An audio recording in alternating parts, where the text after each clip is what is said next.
আসসালামু আলাইকুম। দেখেন তরকারির যে কত দাম, এখন কিন্তু সাংবাদিকরা কয় না যে তরকারি একবারে সস্তা হয়ে গেছে।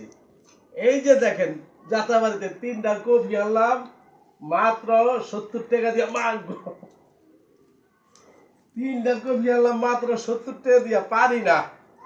দেখেন কি অবস্থা, 3টা কপি মাত্র 70 টাকা। এখন তো কেউ কয় না, কোনো সাংবাদিক কয় না, কোনো সরকারও কয় না, কোনো পাবলিকও কয় না, তরকারি হস্তে হয়ে গেছে, চাষিরা মরিয়া দিতেছে। 3টা কপির দাম আছে নিচে 250 টাকা, 300 টাকা দেন, হুদা 70 টাকা দাঁড়লাম।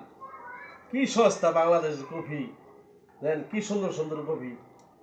আর আমগো দেশে যখন টমেটো সস্তা হয়ে যায় 20 টাকা কেজি টমেটো খাই, কিন্তু যখন টমেটো না থাকে তখন ইন্ডিয়াতে আইনা 200 টাকা খাই। কি দরকার আছে? দেশের জিনিস এখন সস্তা আছে, সস্তা খামু, দাম হলে দাম খামু। টমেটোর দাম বাড়বো, দেশের টা খামু, দাম কমবো, দেশের টা খামু। পেঁয়াজ যা পারি দরকারে একটা পেঁয়াজ দিয়ে তরকারি রান্না খামু।